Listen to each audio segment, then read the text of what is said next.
It's Sports This Morning on Channels TV. Where would you rather be? Don't you want to be at a place where we do nothing but have fun talking sports? Be part of the show now. Just one more day to the 2016 Rio Olympics. We'll be talking about the Olympics. Before the break, guys, Carl saying, look, we don't want Russian weightlifters at the Olympics. No, What can they forgive? I mean, can they show some love? They just have to uphold the brand. Yeah, I mean, they deal with evidence, and they've seen the evidence presented by the International Weightlifting Federation, and that presented by the weightlifters, and they believe they don't have what it takes. Wow. They're not clean enough to go to Rio. So I don't understand why people, not Austin, just some people feel the cars are the bad guys here, but they're not.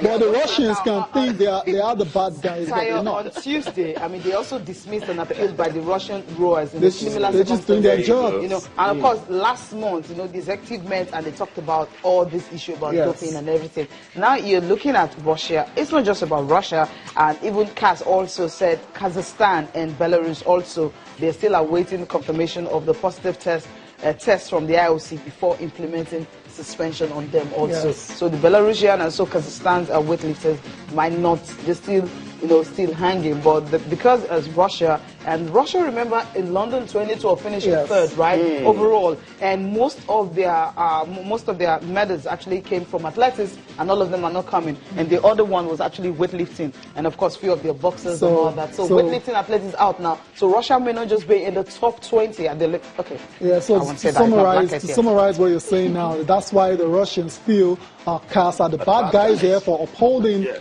ban. What do you think? They're not the bad guys. Everything ends at their table, and then they just stand back and tell. I don't think they're the bad guys. They're doing their jobs, as we're going to go and listen to the Secretary General again defend their rulings on Russia in this particular doping scandal. With respect to athletics a few days ago, but our activity, our job is really to render decisions according to the law. We are not a political body, we do not express political opinions, and of course we cannot be seen as a political institution. So I think maybe fans or the public in Russia may consider us as the bad guys, but in reality it should not be so. Fast-track procedures do not mean that they are rushed up and they are, I would say, with defects. We are very careful to bring, I would say, the best arbitrators at the games, that they have also the time to review the submissions. The parties also are under pressure, so we go to the essential.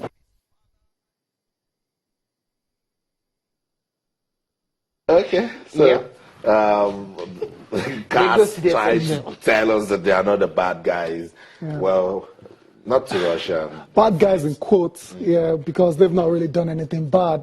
All they've done is make decisions based on what they have on their table. Cecilia, don't you agree with me? I don't know why Austin is trying to prolong I understand what Austin discussion. is trying to say. Now, when you're aggrieved, I mean, you're wrong, you're deeply wrong, and you feel, okay, there's actually a court I can go to. Yes. I mean, they might just show a little bit of love. They actually appeal to That's not what they do. And they've seen that some decisions have been rightly done. I mean, remember Michel Platini, I mean, is banned from 8 to 6 and 4, later 4, Sepp Blatter from 8 to 6. And of course, there's one British athlete also, a cyclist and all that. Just recently, I mean, her ban was also lifted so she can compete at the Olympics. So when you've seen that some athletes have actually gone there and they were favored, they're not being favored. I mean, what I mean, not okay, let me use what favored. I mean, they appealed. Yeah, but when you make it sound like that, was successful. They had a successful defense of the appeal and all that. Maybe they felt, okay, for this Russian athlete, there's not enough evidence to actually,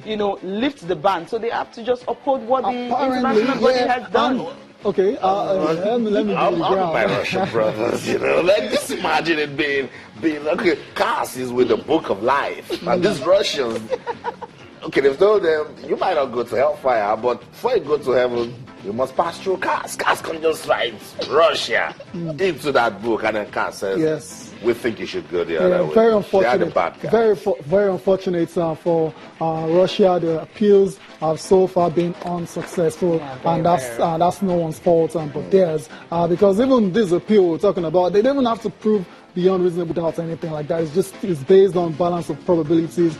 So expect them, if they really had, good, evidence on their side, they would have been successful with it, but they haven't. So there's something wrong with the Russian athletes. You know why I like this discussion, Tayo, Cecilia? When I say like, so CAS actually understands that a lot of folks out there see them as the bad guys.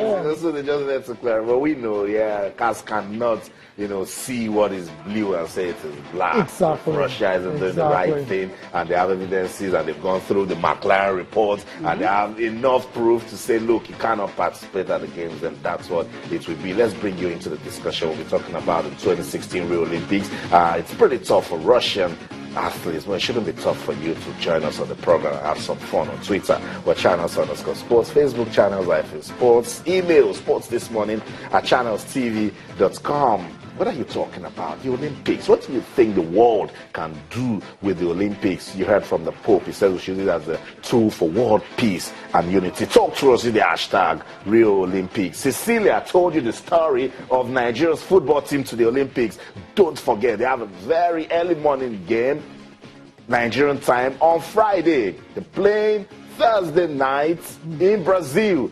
Guess what? The team, as we speak, they're still in Atlanta.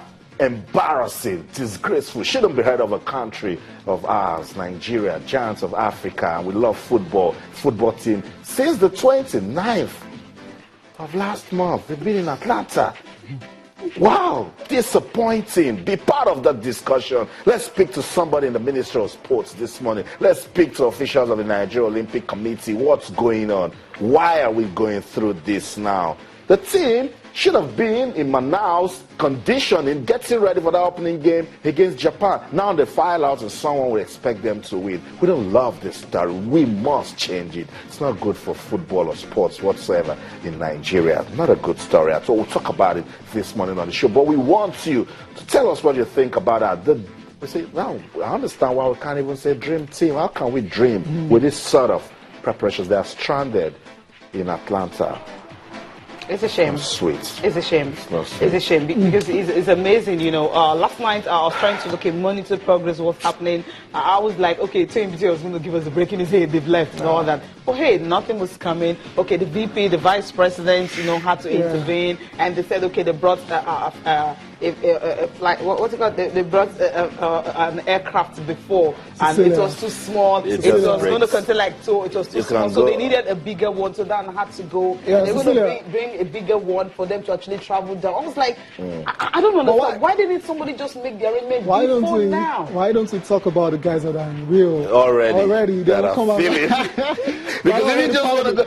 I mean, I'm broken. I don't even know what to say about this. I tried speaking to some of the players yesterday. They are out of words, speechless. But Novak Djokovic, let's stay with the Olympics, please. Novak Djokovic also has something to say about Russia. He says, I don't care if CAS is upholding the weightlifters, but there's love that some Russian athletes will still be at the games. Yeah, I think it's one of those athletes that have actually spoken out about it, because some athletes were like, okay, they were not comfortable with it and everything and all that, because some are even saying they don't even think, the ones that said they are clean, that they've never competed in a clean sport because of what has been going on for a long time and everything. And yesterday I was watching Adam Nelson talking about how his gold medal was given to him at the airport after about 8 years after, in 2004. That was when he won silver. Discovered that the Ukrainian won gold medal in that event, doped, and of course the medal was stripped off him. 2013, that was when he now received his medal at the airport. He wasn't happy about that. So some of those ones were actually not happy. But Djokovic here actually saying, look, it's good that IOC had to look at it critically and say, okay, there are some athletes who actually claim we wouldn't, hold you responsible because of what your country has done. I think that's a step for those Russian athletes. Some of them will be happy by what Djokovic has said. This guy right here is a braveheart. Incredible. Just listening to him talk about how he's going to go to Rio. He's not really bothered about Zika or all the security issues. He's a very positive thinker, and he's going there for gold. He hasn't won Olympic gold, in his career, and is already one of the all-time greats. So I imagine Novak Djokovic is focused on winning that elusive gold, and I think is the favorite. That's what it is. How can you be aiming for gold and you're looking at Zika? How can you be aiming for gold and you're saying, oh, I think Brazil is not safe? The guy is focused, eyes on the prize. I get to Brazil, the only thing I can do is, oh, thank goodness we have some Russian athletes here, and then I start training again. Usain Bolt got into Brazil without noise and has been getting ready. He wants to break records. That's the winner. Don't get distracted with what's going on, how to win and live here. I mean, Usain Bolt, before he traveled to Brazil, when he was asked about Zika or no Zika, I was like, Zika? There's Zika in Jamaica, for crying out loud. So, like, what's the big deal? And I escaped it. Yeah, we're not criticizing those who pulled out here because the threat is obviously there, but we're just giving extra praise to the likes of Djokovic, the Williams sisters, Rafael Nadal, injured, but is still there. He's ready to play in the singles events, might play in the doubles, and all the Andy Murray, world number 2, and all the other great champions that have gone to Rio to make this event a spectacular one. Yeah, definitely. And of course, for Novak Djokovic says he's actually surprised that some big stars actually pulled out because of Zika virus. Let's listen to him.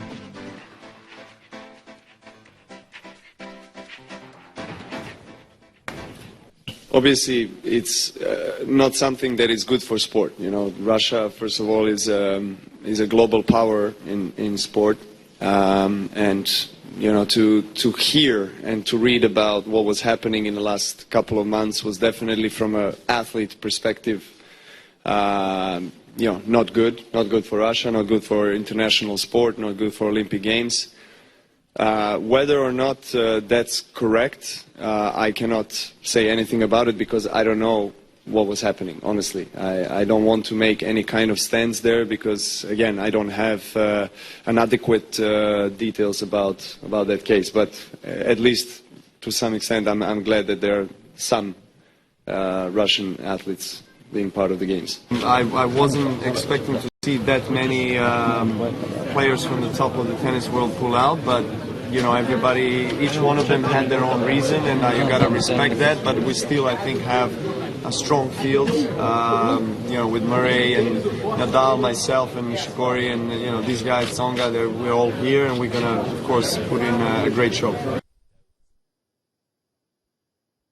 Okay, this definitely would not reduce the level of competition there because some big stars have actually pulled out. Some injuries, Stan Wawrinka and Roger Federer with number injury. Milos Raonic and some others cited Zika virus, which Djokovic don't really see any reason for that. But it's still going to be very, very competitive because you have Andy Murray there, then you have the big guys, Andy Murray, Rafael Nadal, and Novak Djokovic. We know this trial, these three big boys usually want to compete and see how they can win the gold medal. Defending champion Andy Murray is also around, so it's going to be very, very tough in tennis. That's right. That's what it is. And still on tennis, the Williams sisters. Anyway, we'll talk about men's tennis and go to the women's tennis, and it's now about Venus and Serena. They are also getting ready for the Olympics, and again, they're staying focused. A lot of things happening back home. When they were asked about the political side, they were very diplomatic. Look, we're here for the Olympics. Let's stay with the Olympics. So it means,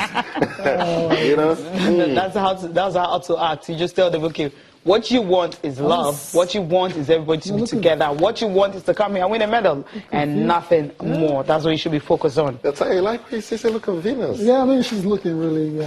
she looks good? Yeah, she looks good. Yeah, Venus. It's good to see her still playing.